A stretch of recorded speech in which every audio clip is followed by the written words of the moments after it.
Comment on doit demander à Dieu? Comment on doit faire une prière efficace pour que Dieu puisse répondre toujours à nos demandes?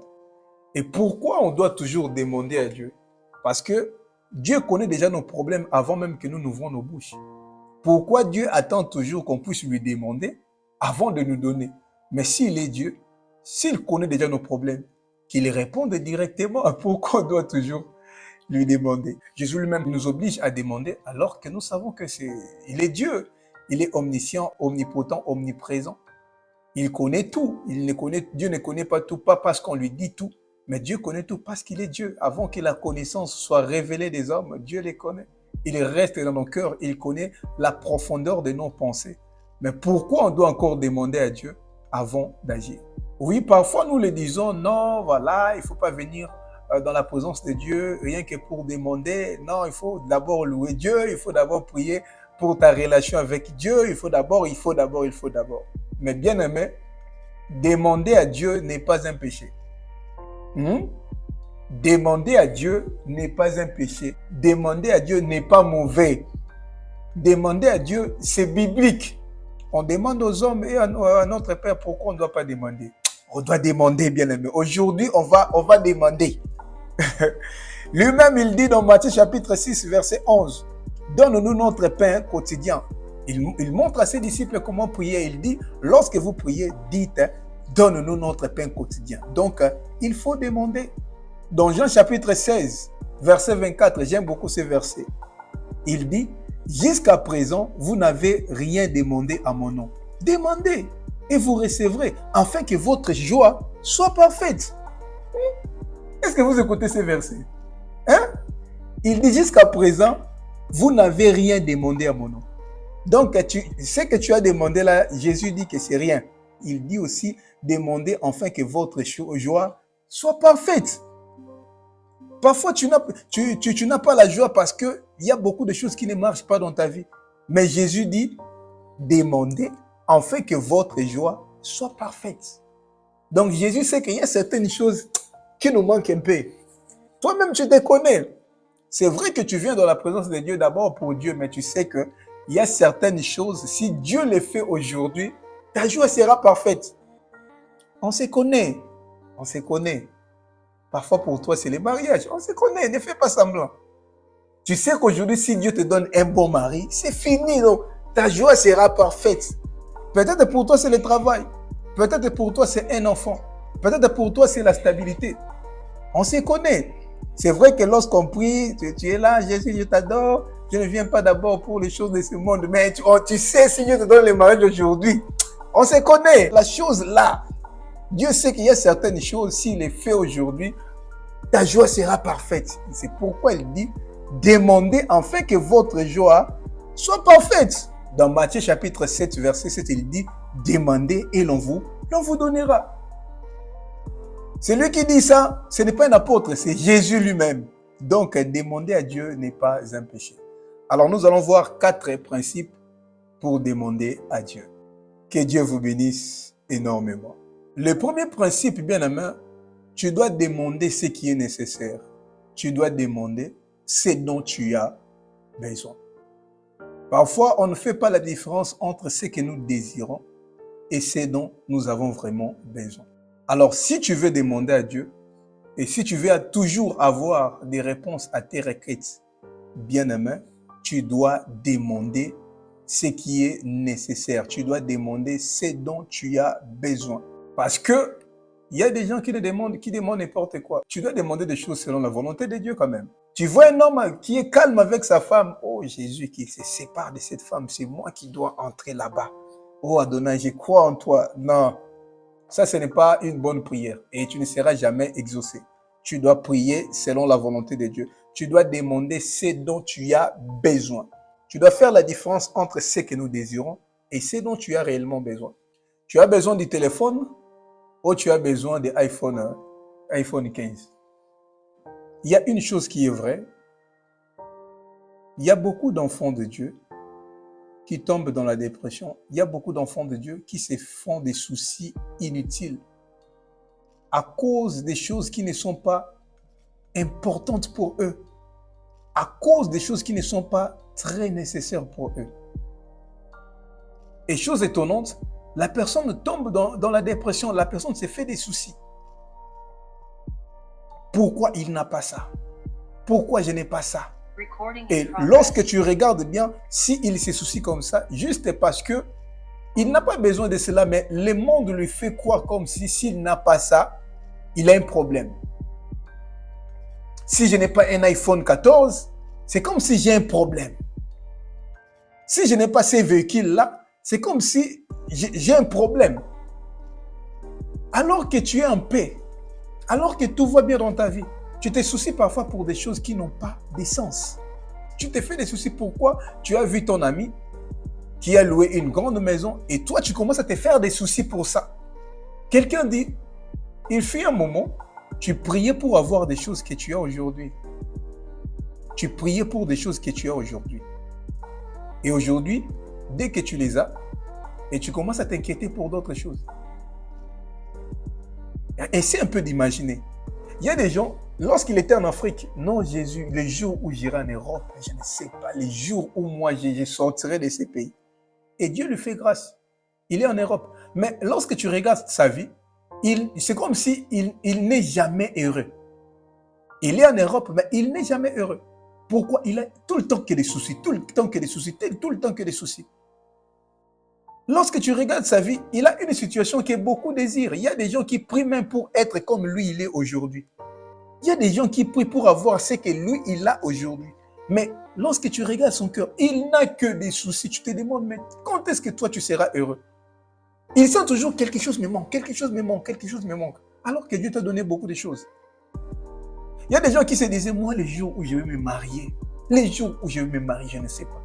Dieu lui fait grâce. Il s'est marié aujourd'hui. Mais il n'a que des soucis.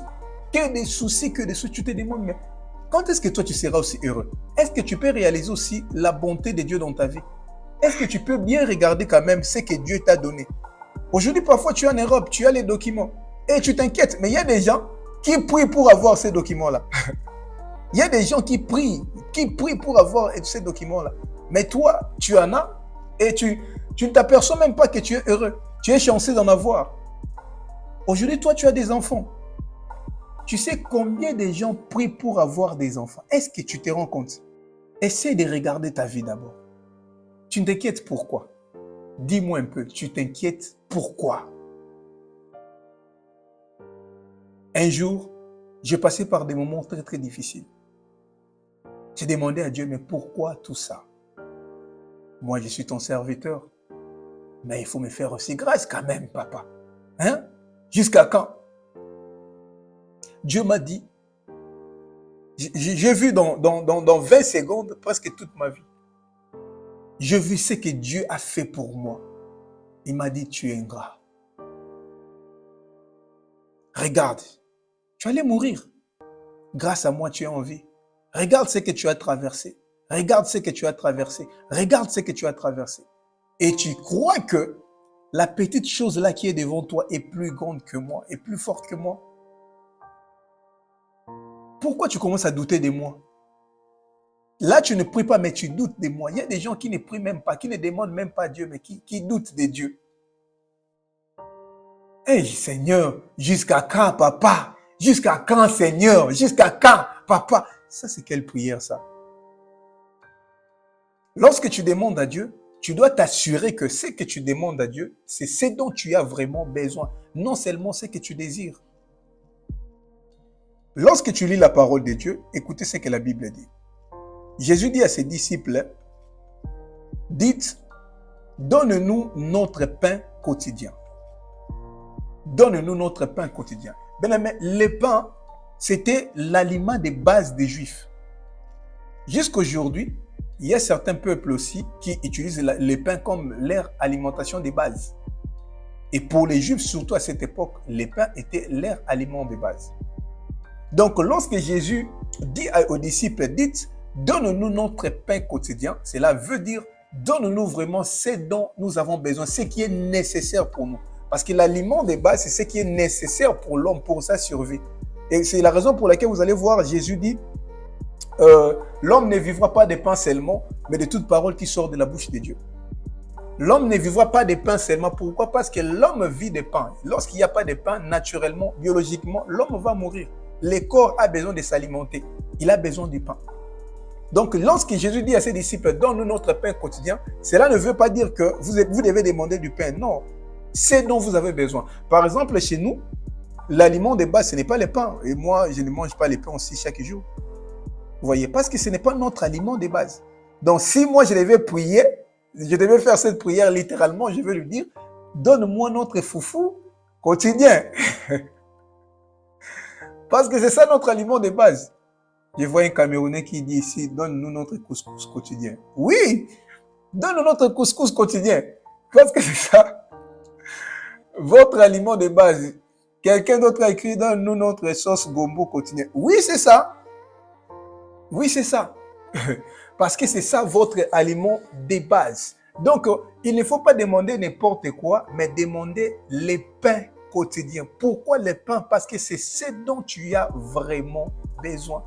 Et si le mariage est vraiment ce dont tu as besoin, laisse que Dieu te le donne aujourd'hui. C'est ça ton pain quotidien, que Dieu te le donne aujourd'hui au nom puissant de Jésus. Si la guérison est vraiment ce dont tu as besoin, tu n'arrives pas à faire certaines choses parce que tu es malade. Bien aimé, tu dois demander à Dieu de te guérir. Parce que c'est ce qui est important pour toi actuellement. Si c'est le travail, oui bien aimé. Tu sais que pour t'épanouir, la Bible dit les précieux trésors de l'homme, c'est son travail. Tu dois prier à Dieu, que Dieu te l'accorde. Mais bien aimé, les choses qui n'ont pas de sens, bien aimé, il ne faut pas les demander à Dieu. Non. En Jacques chapitre 4, verset 3, écoutez ce que la Bible dit. Jacques chapitre 4, verset 3. Vous demandez et vous ne recevez pas parce que vous demandez mal. Dans le but de satisfaire vos passions. Vous demandez, mais vous demandez mal. Vous demandez des choses dans le but de satisfaire vos passions. Non, Dieu, donne-moi une grosse voiture. Comme ça, ils vont sentir que moi, tu m'as béni. Donne-moi une grosse voiture. Comme ça, mes ennemis, ils seront confus. Donc toi, tu ne demandes pas pour ton propre bien, pas parce que cela est nécessaire pour toi, mais tu demandes à Dieu pour montrer aux autres comment tu es béni.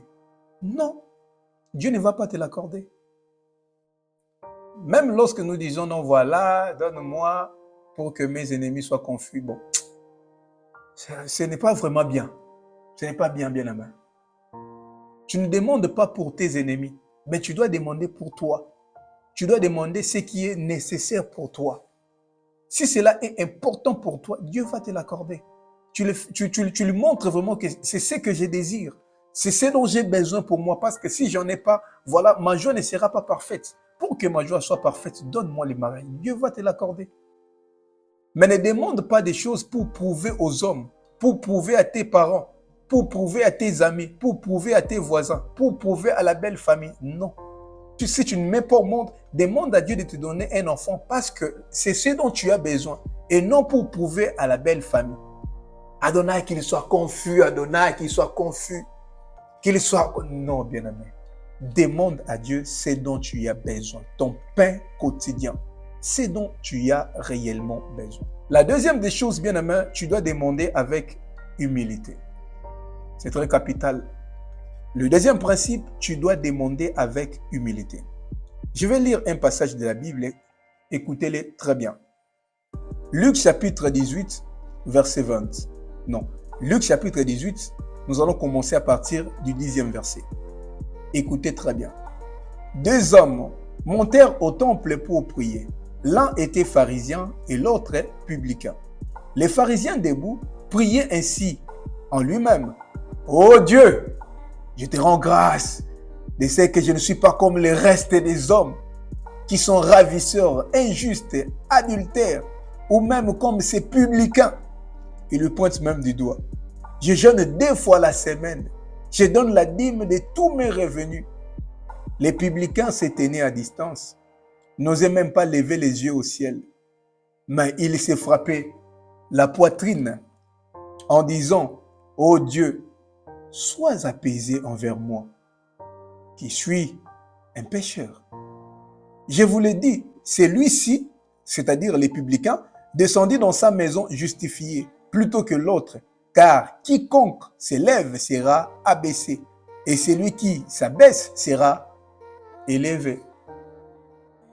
Beaucoup font ce genre de prières. On voit ces pharisiens. Oh Jésus, tu me connais, je ne suis pas un pécheur. Je suis un homme pieux. Je te crains. Je donne mes offrandes, je donne mes dîmes. Je soutiens ton œuvre. Je ne suis pas comme ces publicains-là. Mais le publicain dit, Adonai, sois apaisé envers moi, parce que je suis un pécheur. Jésus dit, c'est lui qui est justifié, c'est celui-ci qui dit que je suis un pécheur. Mais pas l'autre là qui se tape la poitrine dans la présence de Dieu. Non, Jésus, j'ai prié vraiment. J'ai prié, je suis fatigué, j'ai jeûné, j'ai prié. Qu'est-ce que je dois encore faire? Je soutiens ton œuvre. Je fais tout, je jeûne. Jusqu'à présent, tu ne me réponds pas toujours. Bien-aimé, si Dieu va te répondre parce qu'il est ton Père, pas parce que tu as beaucoup prié, pas parce que tu as beaucoup jeûné. Et si tu crois à cela, Dieu ne va pas te répondre. C'est pourquoi, bien-aimé, tu dois être toujours humble dans la présence de Dieu. Ne te dis pas que Dieu doit me répondre. Pourquoi? Parce que j'ai jeûné. Non. Dieu va te répondre parce que c'est un Père. Il va te répondre à cause de son amour. Ne te tape pas la poitrine. Non, Adonai, voici ceux-là qui ne te craignent même pas. Ils ont des choses. Moi, je te crains. Il n'y a rien. Non, bien-aimé. Prie avec humilité. Seigneur, je sais que tu es amour. Seigneur, je sais que tu m'entends. J'ai besoin de toi. Agis dans ma vie. Peut-être que je ne les mérite pas. Peut-être que tu ne vas pas me les donner parce que je suis saint. Non. Mais à cause de ton amour, c'est parce que tu es un bon Père que tu vas me l'accorder. C'est comme ça que tu dois prier. Jésus dit, celui qui s'élève sera abaissé. Celui qui s'abaisse sera élevé. Jacques chapitre 4, verset 6. Dieu résiste aux orgueilleux, mais il fait grâce aux humbles. Un principe bien-aimé pour être exaucé dans tes demandes, tu dois avoir ce cœur-là qui est humble dans la présence de Dieu. Mais il y a des orgueilleux. Dieu, si tu n'agis pas, en tout cas cette année, j'arrête de prier. Si tu n'agis pas, en tout cas, je vais retourner au monde. Papa, Dieu a tellement des enfants qui les craignent. Il a tellement des enfants qui sont prêts à rester toujours dans sa présence, peu importe les temps et les circonstances. Donc si toi tu arrêtes de prier, ce n'est pas Dieu qui va perdre, c'est toi qui vas perdre. C'est pourquoi aussi, il y a beaucoup de gens qui ont du mal à demander à Dieu. Ils ont comme l'impression que tellement que je ne marche pas vraiment très très bien, je ne prie pas vraiment beaucoup, je ne jeûne pas vraiment beaucoup, Dieu ne va pas me donner. Il a comme l'impression qu'avant que Dieu lui donne, il doit nécessairement jeûner pendant 40 jours. Non, bien-aimé. Il a comme l'impression qu'avant que Dieu lui donne, il doit nécessairement prier pendant 20 jours. Non, bien-aimé. Dieu ne va pas te donner parce que tu as beaucoup prié. Non. Dieu va te donner si tu as la foi. C'est pourquoi, lorsque quelqu'un ne prie pas beaucoup, il n'a pas la foi. Lorsqu'il ne prie pas beaucoup, il n'a pas la foi. Lorsqu'il ne jeûne pas beaucoup, il n'a pas la foi. Donc, c'est ton jeûne qui fera que Dieu te réponde. C'est ta prière qui fera que Dieu te réponde. C'est pourquoi tu vas t'enorgueillir. Donc, si Dieu m'a donné, c'est parce que j'ai beaucoup prié. Non, bien aimé, ce n'est pas parce que tu as beaucoup prié, parce que Dieu est amour, mais parce que Dieu est bon. Si tu crois à cela, bien aimé, tu auras du mal à avoir des résultats dont tu as besoin dans la présence de Dieu. Lorsque tu fermes tes yeux pour demander à Dieu quelque chose, s'il faut l'accompagner avec les jeûnes, c'est très bien. S'il faut beaucoup prier, c'est très bien. Mais ne te dis pas que Dieu doit te répondre parce que tu as beaucoup prié. Non. Ne te dis pas que Dieu doit te répondre parce que tu as beaucoup jeûné. Non, bien-aimé. Dieu va te répondre parce qu'il est amour. Tu dois placer ta foi en Dieu, pas en tes prières, non. Pas en tes jeûnes, non. Pas à tes offrandes, non. Donner à Dieu, c'est très bien. Les offrandes ouvrent les portes. La prière ouvre les portes. Les jeûnes ouvrent les portes. C'est très bien tout ça. Mais Dieu va te répondre parce qu'il est amour, parce qu'il est ton Père. Je veux que quelqu'un change sa manière de prier. Je veux que quelqu'un change sa manière de prier. La troisième des choses, bien aimé, il faut demander ensemble. Le troisième principe, il faut demander ensemble. Je ne dis pas que demander seul quelque chose à Dieu est mauvais, non. C'est vrai, il y a des choses que tu peux demander seul à Dieu.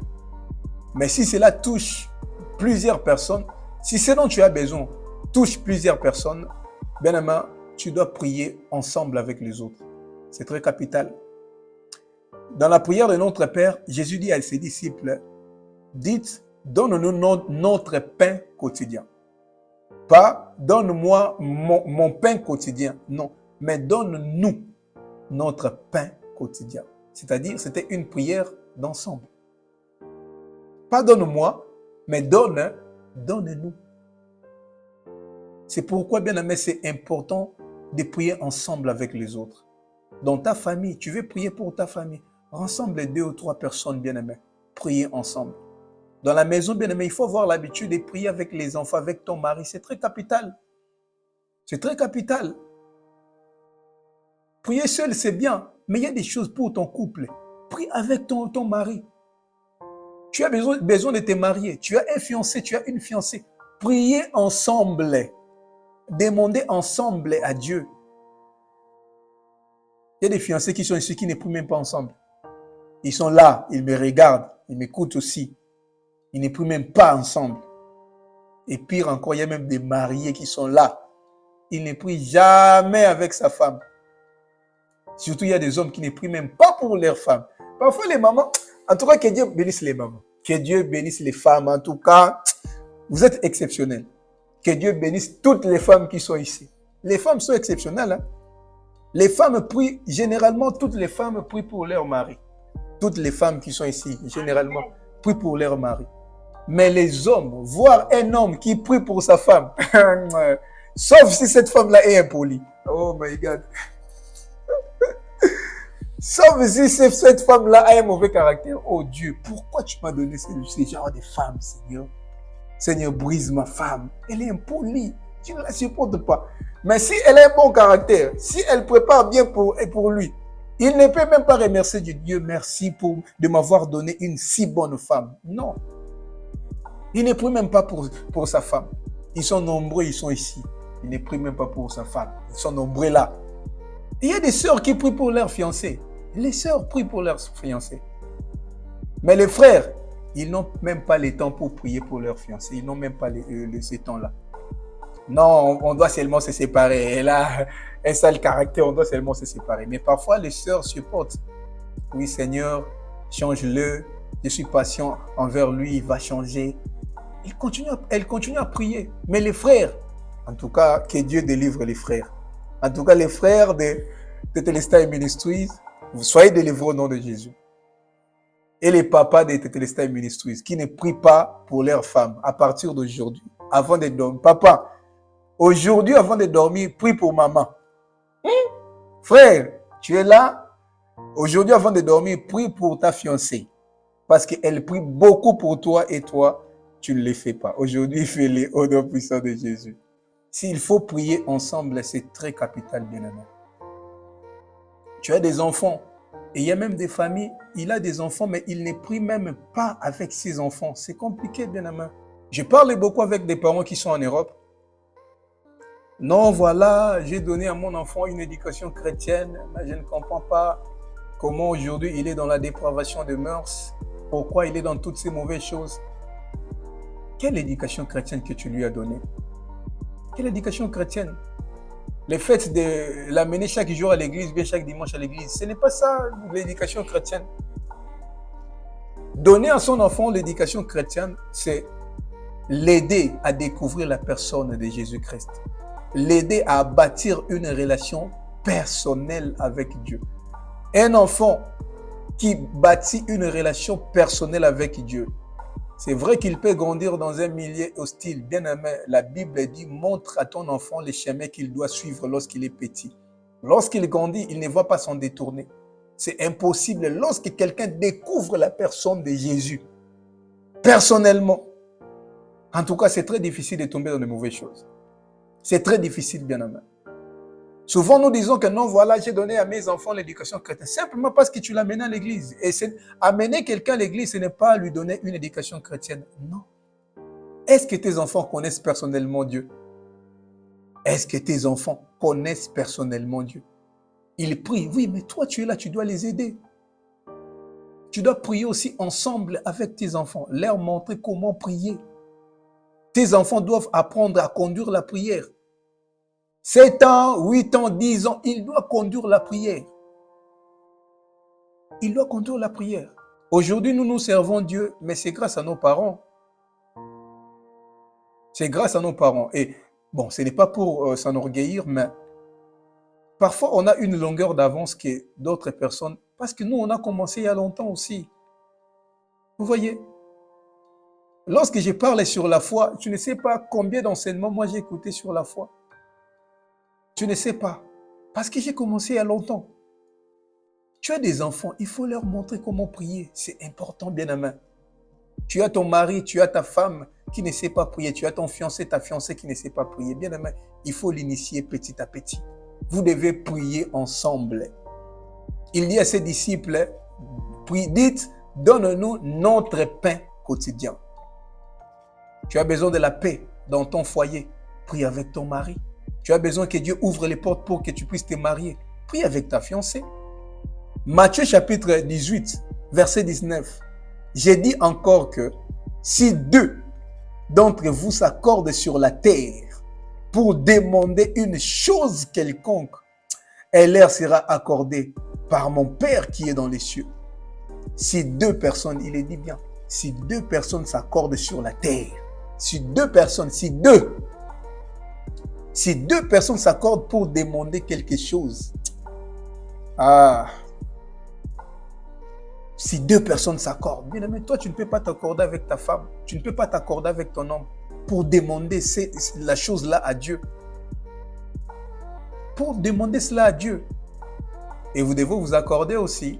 Et les problèmes en est aussi, il n'y a pas la paix dans votre couple. Comment vous allez prier? C'est la raison pour laquelle vous ne priez pas aussi ensemble. Parce qu'il n'y a pas la paix. Vous vous chamaillez à tout moment, à chaque moment, il y a des incompréhensions. Comment vous allez prier ensemble? Ah voilà, j'ai compris. Pourquoi vous ne priez pas ensemble? Parce qu'il n'y a pas la paix. Il n'y a pas la paix. Et tu verras la femme, elle se chamaille avec son mari et avant de dormir, elle veut dormir sous la colère, mais elle va quand même prier.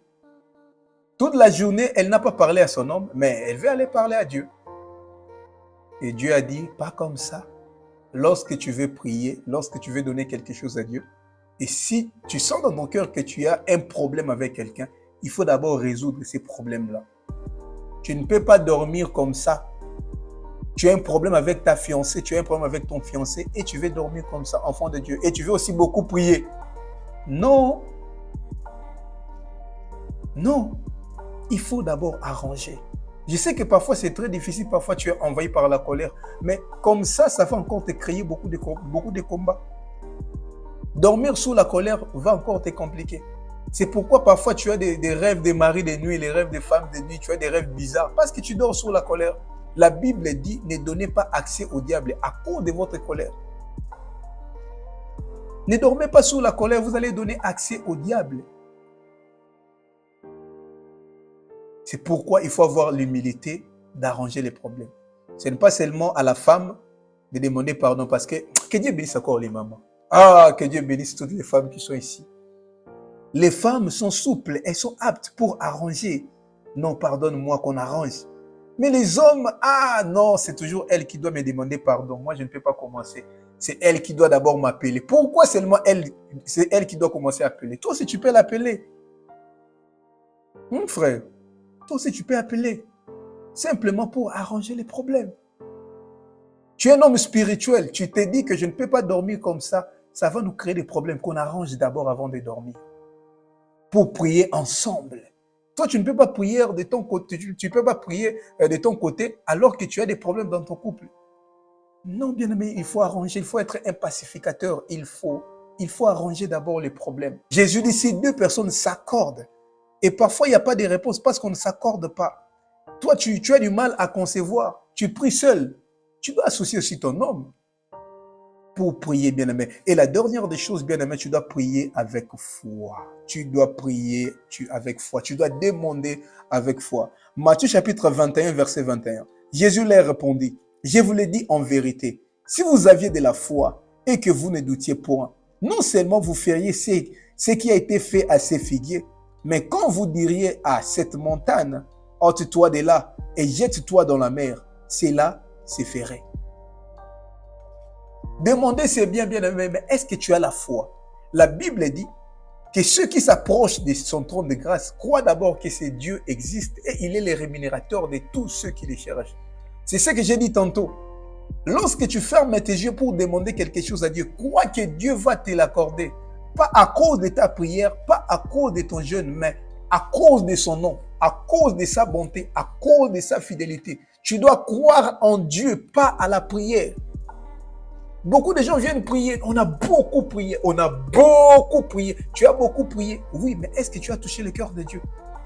Est-ce que tu avais la foi? Est-ce que tu crois vraiment que Dieu va répondre?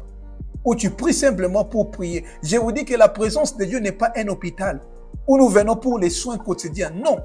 Nous ne venons pas pour rentrer de la même manière. Non, bien aimé.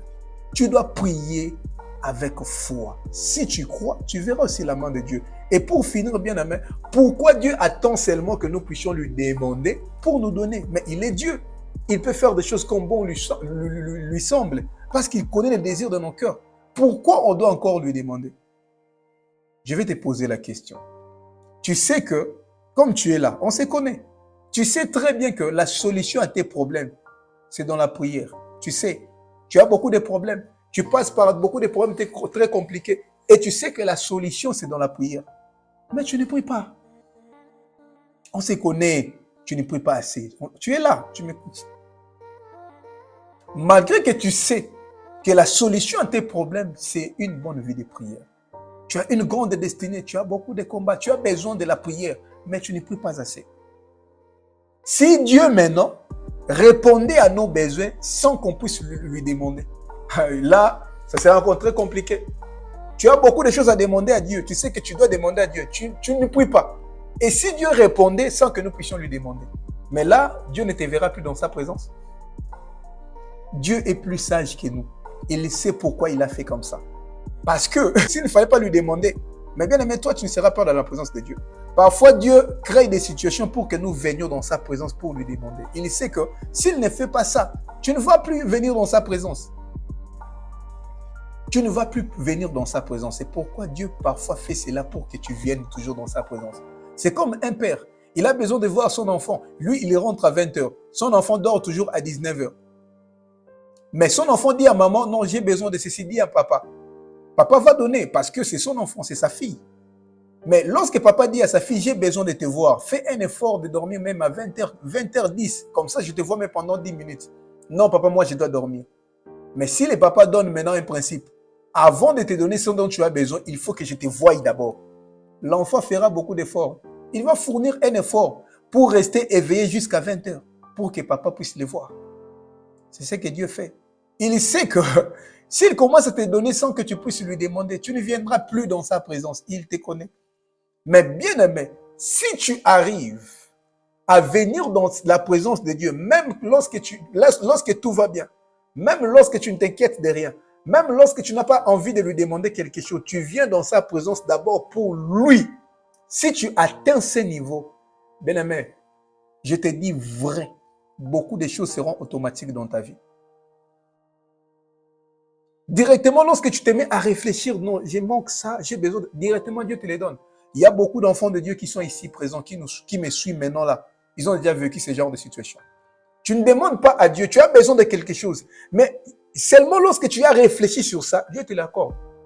C'est pourquoi la Bible dit, fais de l'Éternel tes délices, alors il te donnera ce que ton cœur désire. Lorsque Dieu devient le délice de ton cœur, quelque chose de sucré, Dieu devient ce dont tu as besoin. Comme David dit, comme une biche soupire après des courants d'eau, ainsi mon âme soupire après toi. Lorsque tu atteins cette dimension, bien-aimé, tu n'auras plus à demander à Dieu. Tu n'auras plus à demander à Dieu. Pour finir, si tu veux que Dieu puisse te donner sans demander, tu dois apprendre à venir dans sa présence aussi sans demander. Si tu veux que Dieu puisse te donner sans que tu puisses lui demander, tu dois être aussi à mesure de venir toujours dans sa présence, même quand tu n'as pas envie de lui demander quelque chose. Si tu atteins cette dimension-là, tu n'as pas envie de lui demander quelque chose, mais tu organises un retraite de 7 jours, seulement pour ta relation avec Dieu. Tu n'as pas envie de lui demander quelque chose, tu te dis, cette nuit, je ne veux pas dormir, seulement pour ma relation avec Dieu. Bien aimé, si tu atteins cette dimension-là, Dieu va commencer à t'accorder des choses sans même que tu puisses lui demander. Que Dieu bénisse sa parole.